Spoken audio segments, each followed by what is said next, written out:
Come here, little one. All right, come on in. Yeah. So straight away, she is just all over the place. You're all over the place already, aren't you? Look. I mean, I saw it yesterday a little bit with her owner, where she's just bolting to the end of the lead, but she's just got no awareness of me at all. So she's just out there, out there, out there. There's no like, well, where are we going? It's where am I going? So this is all stuff that we're going to work on.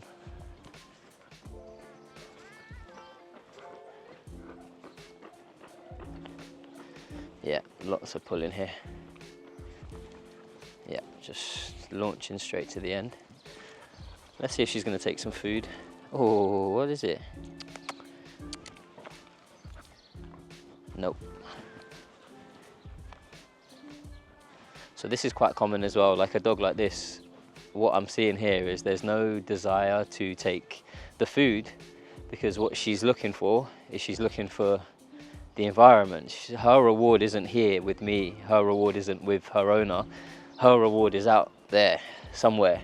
And this is probably what you'll be experiencing with your dogs when you're out, is that you're trying to feed them and reward them for being near you or walking nicely. This is not the reward for her at this point. Her reward is there. Her reward is just external, so it's like away from us. So a big part of what I'm going to be doing with her is teaching her that actually, no, you can't just go to this stuff. That stuff is not going to serve you any reward. The reward is here with me, and to do that, I am going to have to make all of these attempts at sort of bolting to the end of the lead unpleasant, essentially. So it is going to have a consequence, and that is how I'm going to teach her to stop getting to the end of the lead and to stop trying to pull us everywhere. I am going to have to introduce a little bit of a consequence to that, but then as soon as she starts to realize that actually being at the end of the lead is not a good thing, being by the owner, being by my side at this point, and then obviously with her owner is the thing that she's supposed to do, then she'll probably be more inclined to take food. But at this point, like I say, she is not seeking for a reward here, she's seeking for a reward over there. So this is what we're going to work on. So I'm going to take her into the park now and put the slip lead on, and we're going to do a little bit with the slip lead. So yeah, she's pulling quite a lot, really trying to get to the grass. All of this stuff is the reward to her. Reward, reward, reward. Pull, pull, pull. Okay, so this is a great spot for us to work in, and what I'm going to do is I'm just going to swap her over onto the slip lead quickly. Her owners did tell me that she's been on a slip lead before, but they just haven't been very successful with it. Now, like I said a minute ago, what's probably going to have to happen now is I am going to have to apply a bit of a consequence for getting to the end of the lead. And at this point now, I'm not going to say anything. And when you're doing this with your dog, if you've got a dog that's a real puller, I wouldn't recommend you even need to say anything at this point. At this point, she just needs to understand that getting to the end of the lead and just bolting away is not a good thing. And the lead is going to make that clear. I don't need to say anything at this point. So all I'm going to do now is I'm going to walk that way, or whatever way, I'm going to walk that way. And then as soon as she bolts in front of me, I'm going to stop and I'm going to pop the lead quite firmly as she sort of gets to the end of the lead. So I'll do it that way, and then I'll do it this way, so you'll probably see it better on the way back.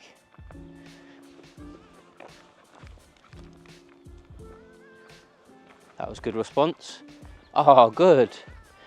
So just after one repetition there, I don't know if you saw that, but after one repetition, she's already kind of doing what I want her to do, which is good. A minute ago, she was like, I'm over there, I'm over there, I'm over there, I'm over there. And then the second then I walked in that direction, she was like, I'm over there. No, pop on the lead, applied that consequence to that very specific behavior that she was showing, which was that just, I'm gonna go, I'm gonna go, I'm gonna go. What's that, what's that, what's that? And I'm just like, no, don't go over there. We don't want you to do that. As soon as I've done that, we've already, one correction, you just saw it there, we've already seen a massive behavior change. She's already paying more attention to me. So I'm just gonna do it in that direction one more time, and I am gonna come back towards you guys so you can see. So there, she's already walking much, much nicer next to me. I'm gonna walk this way. There's this guy on a scooter there. At this point, that was the one there, when she's just paying a little bit too much attention to this scooter, and just a little bit of a pop there just to grab her attention again.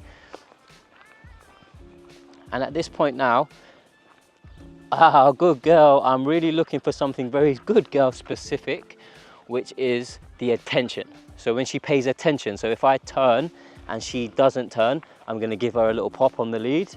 And now if I turn and she does turn, good girl, Isla. That was a good result. She made me look good there. It was one time I really wasn't expecting her to change behavior so quickly, but that is a perfect example for you guys as to how well a well-timed correction can actually affect your lead walking. What I didn't want her to do was to go to the end of the lead, because that's what she kept doing. She kept on just bolting to the end, bolting to the end, bolting to the end. So that is the specific behavior there that I wanted to correct. So just created a scenario, put her on the right equipment, said, right, I'm gonna take one step, knowing that you're gonna take 20 in this direction. As soon as you do that, I'm gonna plant and I'm gonna pop that lead quite firmly. If I had to do it again, I would have done it again, and I would have done it again. It just so happens that I didn't have to do it again. But what I wasn't doing, excuse me, sorry, hay fever's terrible. What I wasn't doing was saying anything. I'm just like, I want you to know that that behavior is going to have a direct consequence, and that direct consequence is going to come from this lead. That's why I have you on it. This lead is here for me to give you communication, and that's one way of giving it. So if you're able to do that with your dog, fantastic. Some dogs are going to be way more difficult. Some dogs are going to be way more headstrong, way more insensitive to pressure. You might want to use a prong collar. You might want to use a flat collar if your dog's sensitive. Or a prong collar would be obviously for a dog that's insensitive. But all that was to say to her, that thing that you keep doing, bolting to the end of the lead, don't do it, because if you do it, it's going to suck for you, basically. And it wasn't harsh, it wasn't crazy, it was just a short, sharp pop, end of the lead, and that was it. So we're gonna keep moving. Good girl, when she gives me attention, I'm gonna praise her. Oh, good girl, when she matches my pace, I'm gonna praise her. Good. That's good, isn't it? Yeah, yeah. There we go. Oh, beautiful. Oh, it's beautiful. Good girl. And some of this? No, still doesn't want food. That's okay. Don't make a big deal about it. If your dog doesn't want to take food, don't make a big deal about it. Just always have food on you, so that when you are doing this and you are training, you're always offering food. And what I'll do is I'll be like, good girl, well done, or good boy, well done. And then if I go to reward them and they don't want that food, I'll just go back to verbal reinforcement. And I'll do that for 10, 15 reps, or 10, 15 times that I see something good. I'll praise it. And then I might, on the 16th or the 12th time or whatever, I will be like, hey, here you go, try some food. If they don't want it, don't worry about it. That's absolutely fine. But this is already amazing. So what I'm going to do now is I'm just going to try to walk longer routes. So I'm going to go up this path here that's just behind you guys. We're going to go up there. We're going to walk up and down. And if I can do the length of that path up and down, I'm going to actually call that a massive win. And we're actually going to end that session there. It's probably been about 10 minutes, 15 minutes maybe tops. So spend 5 minutes going up and down there. If she walks beautifully by my side, fantastic. We're going to go in the van, we're going to end it there, and that was a great, great success. Right, let's go. So here I'm just looking for, like, this is fine, this is great, this is good girl.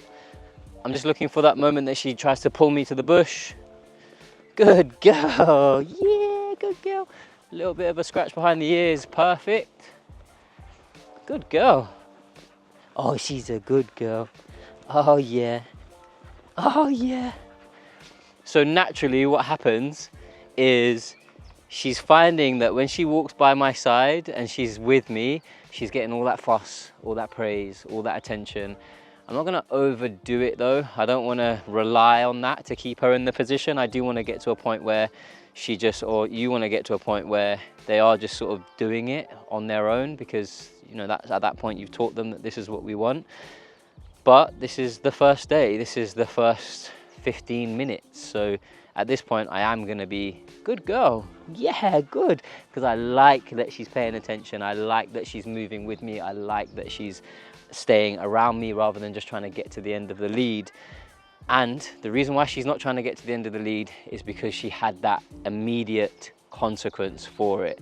So the second that she tried to do it, I made it really clear to her that that's something that we don't want her to do. And not because, well, obviously because I don't want her to do it, but there has to be a reason that's going to deter the dog. Like, why does she not want to do it now? She doesn't want to do it because it was a little bit uncomfortable and she didn't like the consequence that was provided when she did that.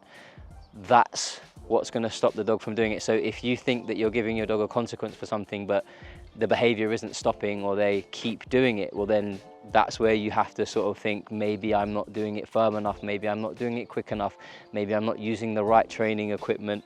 But what you should see is when you give a well-timed, fair correction at the right level of intensity for the behavior that you're seeing, you should see a very quick change in behavior, and you will very quickly be back to praising and back to rewarding. You can't say to the dog, hey man, stop pulling me because it hurts my shoulder.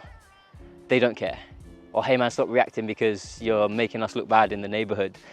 They don't care about that. So what you have to do is you have to say, hey buddy, don't do that because this is going to happen to you, and this is a reason why you probably won't want to do that anymore.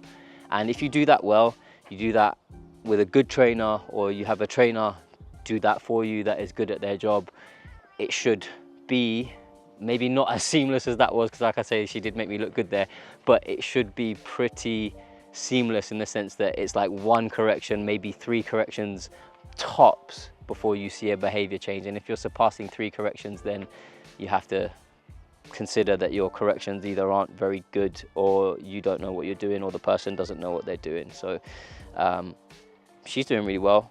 You're doing really well, aren't you? Yeah, you are. And she's super sweet. So that's really good. That's a really good start. The foundation is obviously for me to teach her to not pull me and to walk really nicely on the lead. And then once we have that, we can start working on her other things that are just being a little bit nervous around busy, built-up areas. But once I get this nice walk in and I get it nice and tight and perfect, we can start doing that stuff.